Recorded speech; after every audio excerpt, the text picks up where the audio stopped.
Ladies and gentlemen, welcome back to the Passion Paradox podcast. I am your host, Ryan Go, and today's topic is all about education.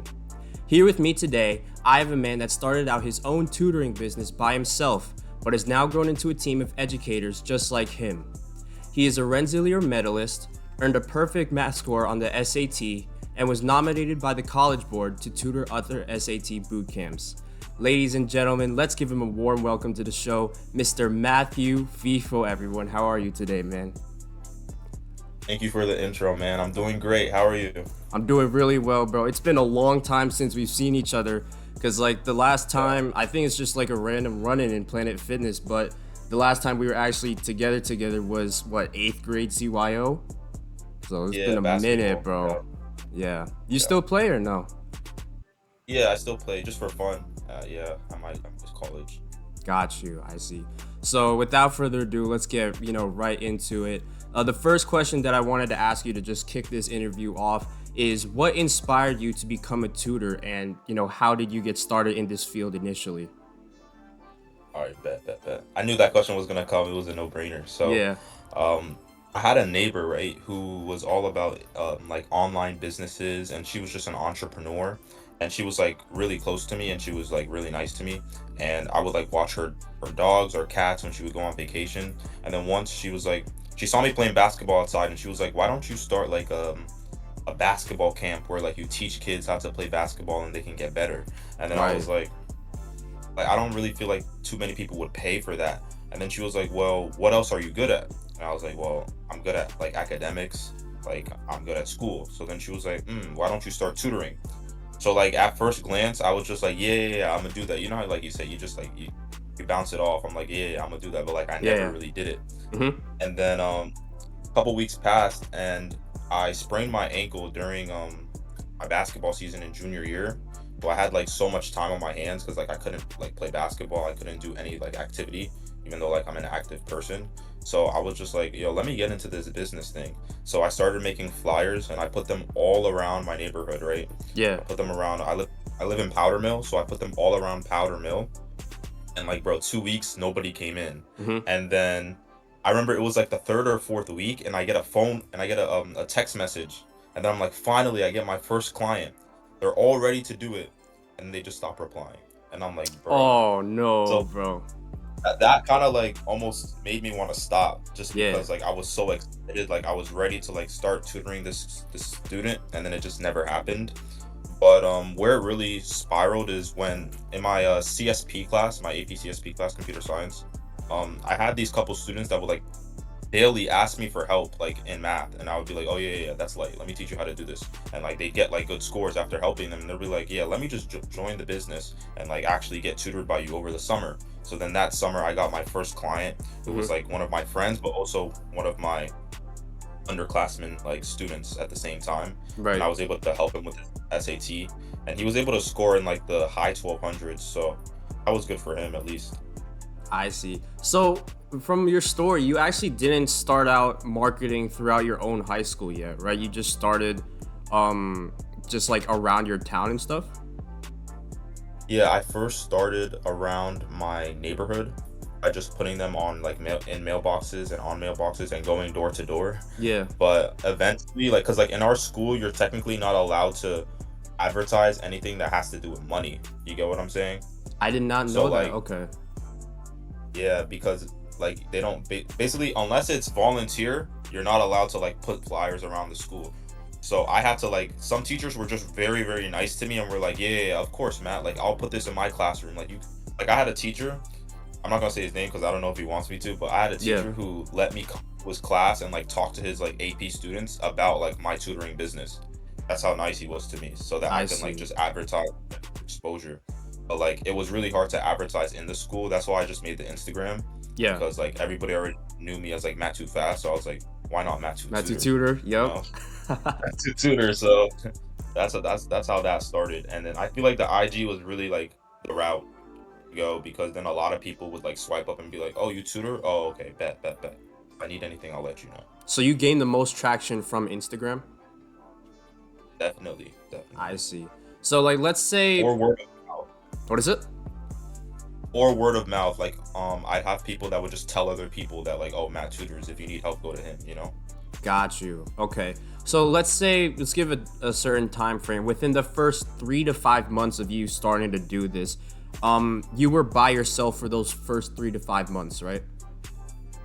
Yeah, I was by myself until like I'd say, because I started it in August of Right. 2023, and I was by myself to maybe like about March. And the reason why I even added anyone else, because I didn't want to add anyone else at first, Yeah. but like it was actually getting too much with my schedule, because like I would have schools, AP seasons were coming up, and then I was also in EMT school at the same time. Right. So Okay. like EMT school was like 6 to 10 p.m.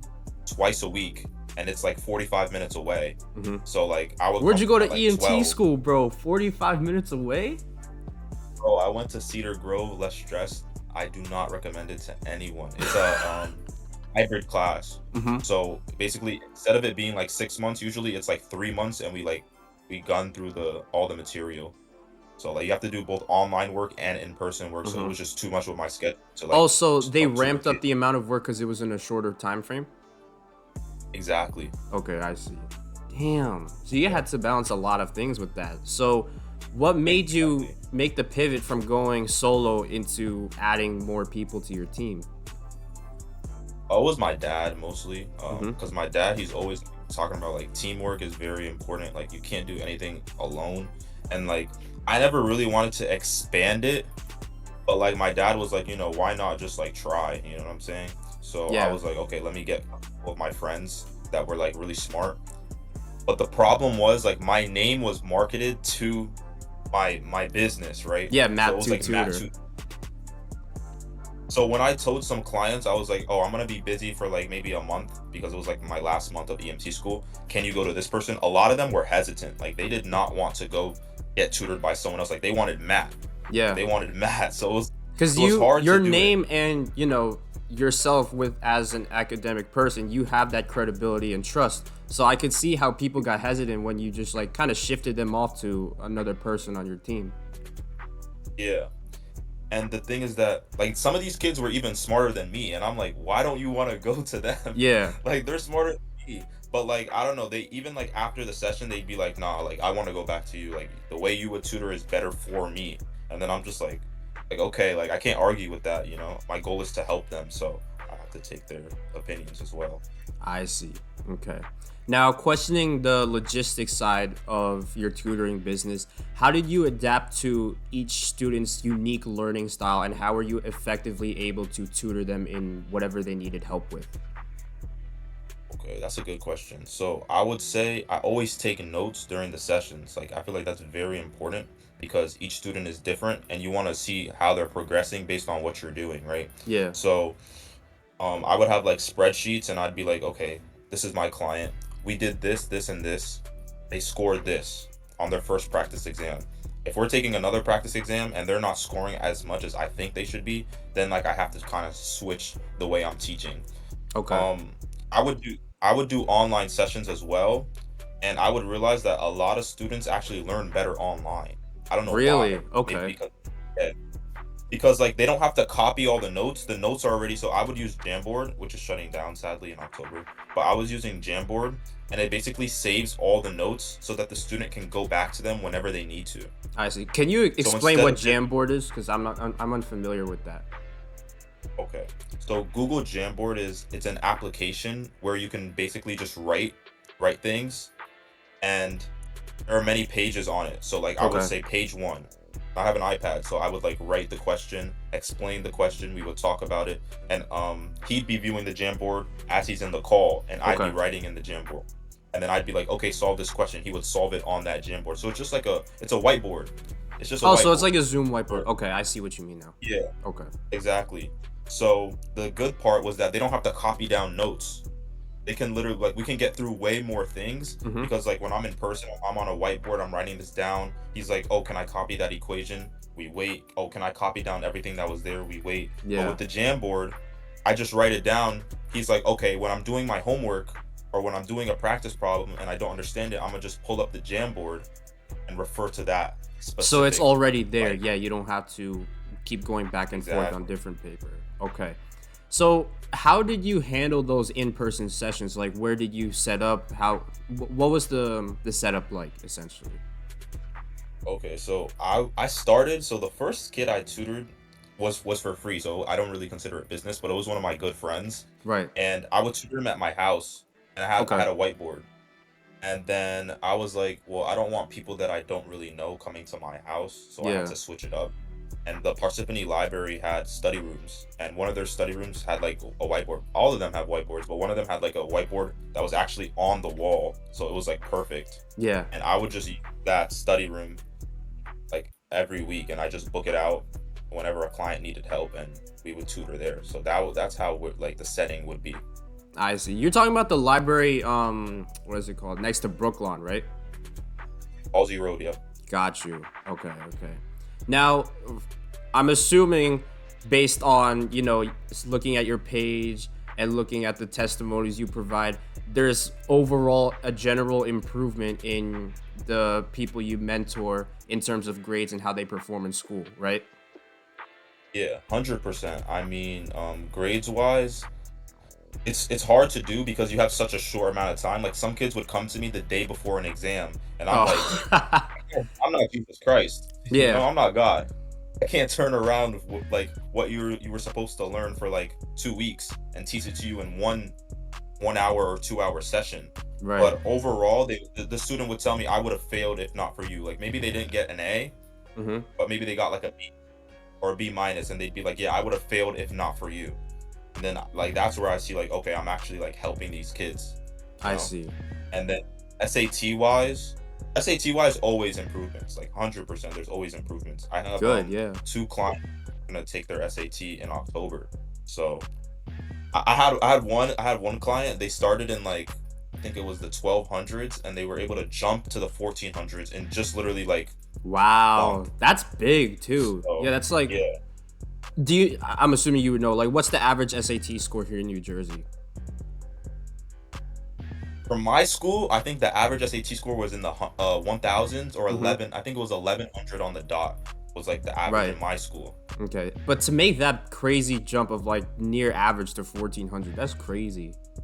Exactly. Yeah. So it's like, and a lot of the time, like, I'm not gonna lie, I can tell when a student's gonna do well just based off their attitude. Like some students really want that score, Yeah. while other students are just there to be there. Like maybe their parents are telling them they need a tutor. Mm-hmm. But like when you see a student who's constantly like doing work on their own, because SAT is just about practice, to be honest. Like Just anybody I feel repetition. like is yeah, anyone's capable of getting a good score. You just gotta keep practicing and grinding out practice problems and practice exams.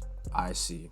Now, if you can recall over the past couple of months, right? What is your or who is your favorite like person that you have mentored and like seen the greatest amount of growth and improvement in? Hmm. Would you say it was that person who got the 200 SAT jump, or is there another story? Oh, because that person who I gave the 200 SAT jump, I wasn't as close with them. It was I a see. female. Mm-hmm. Like most of the time, like when I tutor people, like I'm like friendly with them. Like we're like vibing. You know what I'm Right. saying? Yeah. Which is another reason why like people like I had this girl once say like, oh yeah, like I want you as a tutor because like I can go to a tutoring program who probably is slightly better, but Right. like it's so boring. You know Mm-hmm. what I'm saying? Like the tutor's like 40, 50, Yeah. and like they're constantly talking about work. Well, like when it's me, it's like I'm explaining it as a student who's been through it like 1 or 2 years ago. Yeah. You get what I'm saying? Mm-hmm.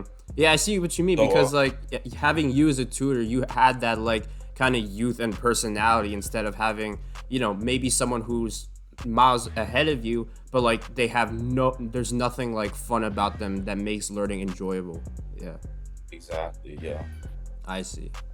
So let's see.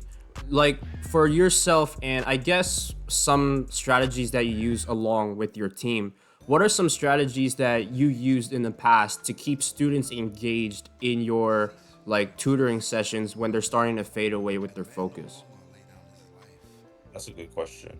Our sessions are 1 to 2 hours. If it's SAT, it's usually 2 hours. So one like at the end, the very like last 20 minutes, a lot of kids are fried, right? Mm-hmm. Like their Yeah. brain is tired, which is understandable. So what I just try and do is that like if a student wants to like talk, like I let them talk. You know what I'm saying? Like, let's say they're like I'm not a person where we have to be 100% focused for 100% of the session. Like, that's just not how life is. You know what I'm saying? There's a balance for everything. So if a student is like talking about something like, oh, I had a game, like I'm gonna talk to them about the game. Right. I'm It's gonna not like, just oh, a I had a hundred game. percent on learning. I see. Yeah, on learning. So I think that's the best way, just to let the student also express themselves and not just think school, school, school, school, school. Like work, work, work, work, work. Yeah. Like, It nah, builds that let's relationship with the student. Right. exactly. Yeah, exactly. And then it makes them want to come back even more. So that's probably the best tip I would have. And then just towards the end, you just have to understand that, like, don't be mad at the student. Like, they've been working for 2 hours. Like, it's gonna happen. Yeah. It's inevitable almost, right? Yeah. Yeah, Awesome, exactly. bro. So, along your journey as a tutor, you can name the story when you were just solo or when you added the people to your team. What was the biggest hurdle that you had to hop over in terms of whether it's just gaining more people to tutor or something on the front end with you guys and your team yourself? What was the biggest obstacle that you had to take care of? Definitely, I would say was giving it to other people, as I said before, Mm-hmm. because a lot of like I'm not trying to brag, but like in my school, a lot of people knew me as like they just knew me. They just, So yeah, when it comes to like, oh yeah, can this person tutor you? They might not even know who that person is. Because like our right. school is like a big school. You have a lot of students. They're like, oh, I don't even know who that is. Like, are they credible? Even though their stats are there, but not everyone cares about like stats. Like, is that person, are they competent enough to explain the information concisely? You Right. know what I'm saying? Deeper than just like grades. Like you know what I'm talking about. Like you have a good teacher who's Yeah. very smart. They can't explain the information well. Mm-hmm. Yeah. So like giving it to other people, like I had to choose who was I going to pick, you know what I'm saying? So I ended up choosing like one guy, one girl, Mm-hmm. like originally, and both of them were like really really smart and like were chill with me. So I just thought that that would work. But another hurdle is just like there are always points where like the business is just dry. Like Yeah.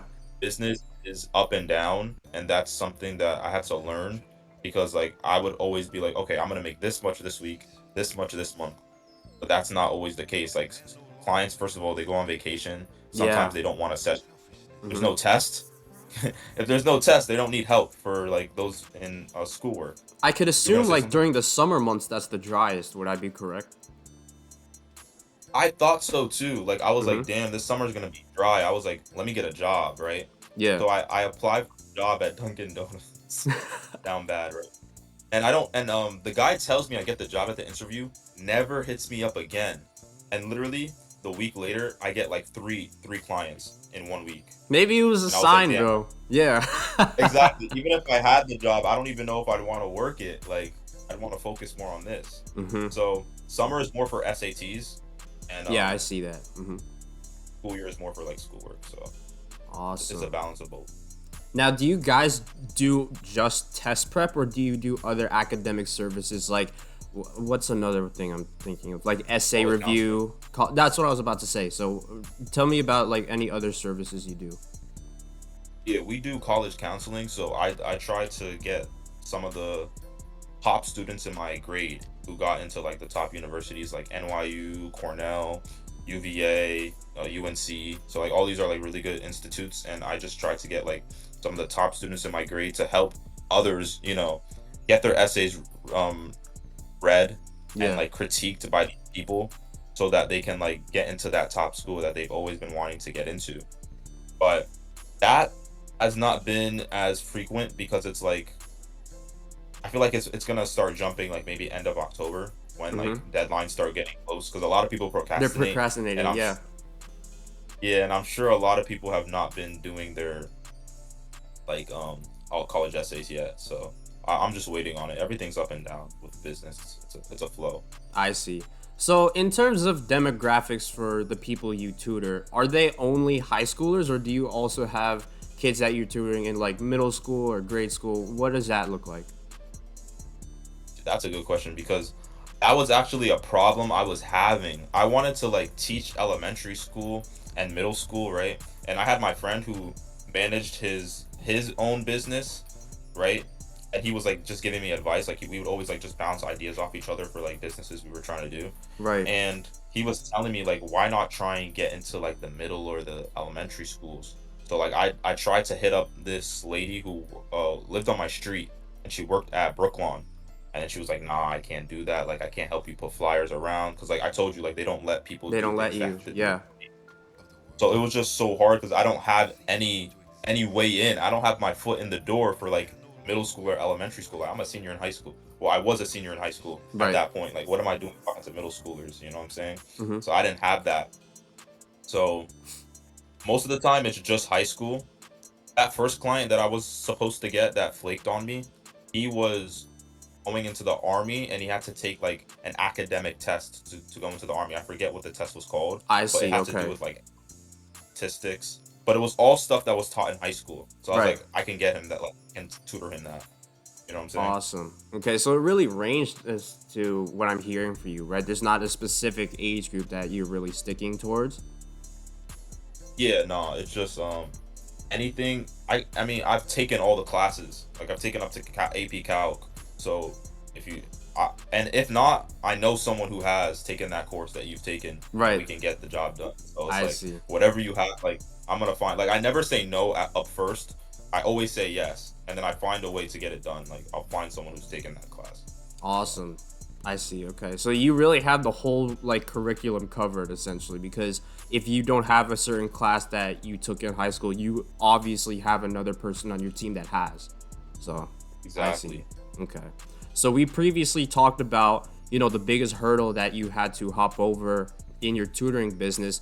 What was the solution that you found worked the best to actually eliminate that obstacle in the first place? So, which hurdle are we trying to tackle here? The hurdle with like trying to get other people, like figuring out I couldn't do it on my own. Yes, that. Okay, so for that, I went through my friends. I was like, okay, well, who are like the smartest people? But not only the smartest people, because some people are very, very smart, Right. but they're a little awkward. It's Mhm. not even that they can't even explain, they're just awkward. And I'm not gonna lie, like being tutored by someone who's awkward is it's not the best learning environment. You want someone who's chill, who's laid back, who can communicate and express themselves Right. clearly. Yeah. I had to like go through the list, and I did. I went through. I made a list of some of my friends and just some people that I know, and a lot of people wouldn't turn down like the opportunity to be a part of like Matt Tutor. You know what I'm saying? So Yeah. I went through it, and I forgot to say, so many people have already been asking to like when can I be put on the team, Oh, right? so there's a Like waiting when list, you say? not a waiting list because some of them just were not fit. Oh, So okay. So some of them were not qualified. Okay. yeah, but yeah, like a lot of my friends would be like jokingly like, "Yo, when can I join the team?" And like some of them were very smart, and I'd be like, "Yeah, yeah, yeah, for sure." But it's like at the same time, you don't want to put someone out there who can't get the job done. Like, although we're friends, like, can you actually do what I need you to do? You know what I'm saying? That's another whole So thing we could talk about. Like, how did you that get the guts to say no to some of your closest friends knowing that they weren't qualified to be on the team? Because as entrepreneurs, that's one of the things that you have to learn early and fast is how to separate your family and your friends life and keep it separate from your business and work life. So how did you do that?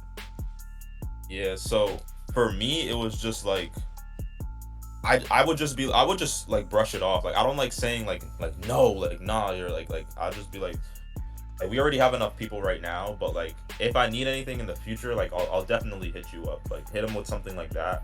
Um, just because like at the same time you don't want to tarnish the name. Like Right. a, a lot of people want me, so I have to get like the closest person to me. You know what I'm saying? Hmm. That can emulate my type of teaching styles. And one person I will say a really good tutor I had was Amog Samaga. I Hmm. don't know if you know who he is, Yeah, a little but shout out like moment. Yeah. Explain him. yeah, he's really really smart, like really really smart. Right. And like he did his first session, and like the kid was like, oh my goodness, like I need him to tutor me all the time. He didn't even want me. Well, I never tutored him, but Yeah. he was like yeah, like he was hesitant like that I wasn't tutoring him, but once he saw Amog tutor him, he was like, "Oh my gosh, like Amog, yes, like I need him to tutor me." And that's just like Amog did everything. Like Amog was probably one of my favorite um employees, you could say, or Yeah. business partners that I worked with, because like he would keep everything organized, put it on a doc, table, log everything he did, like everything I asked him to do, he would Wow. do. Like book the room, he would do. Answer the questions, he would do. And like I could hit him up last minute, and he'd be like, yeah, I got you. So like a Moog was like, if I was to just pick one person to start the business with, it would be a Moog. It would be Because him. like he's very smart. I see. He's very smart. Awesome. And he has explained things to me like when I needed help in high school. And Yeah. I knew like this guy can explain things correctly. So like he It was just one of the clicked guys, automatically. Yeah. exactly. And he had asked me too. He was like, yo, when can I join the business? And I was like, always. Good, bro. That's Uh, nice. So when you were actually, I guess, starting up the tutoring business, right? What made you make the decision to, I guess, name it after yourself instead of using some generic name? Like, what prompted you to make the decision to brand your own name instead of something else? Okay, so let's talk about the history of Matt Too Fast. So Right.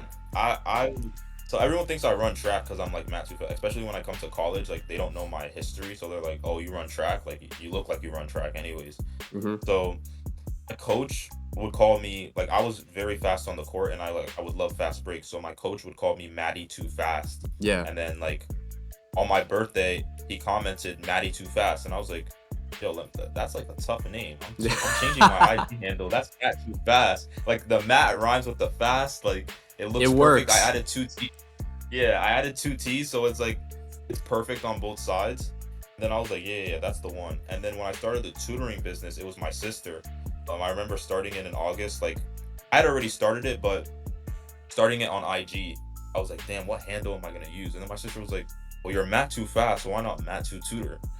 And now, like, when I walk the hallways in high school, kids were like, is that Matt Too Tutor? Oh my Mhm. gosh. Like, it was just a funny thing. Like, people would call me Matt Too Tutor, Yeah. Matt Too Fast. Like, it was just a funny thing. It was a really good name. I feel like the name was probably, like, the most creative and fun part about the business, in my opinion. I see. That's awesome, bro. Because like, I guess it came that naturally. So that's really nice to see, dude. Yeah. Damn. Not too fast and not too tutor, bro. The Matt Too Cuts. We're on the way. We're on the.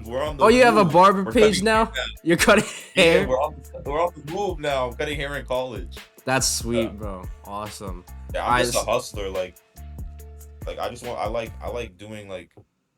I just don't like working a job if I'm being honest. But like Mhm. I You just like working doing for yourself. Yeah, honestly.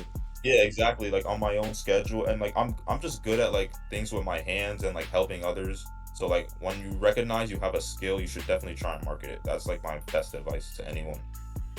Awesome. I see.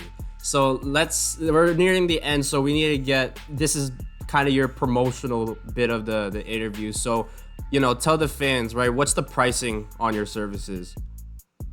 Okay, so the pricing on I'm very flexible. So if you tell me you're in a certain situation, we will accommodate the situation that you're in. But my prices are $35 for 1 hour and $60 for 2 hours.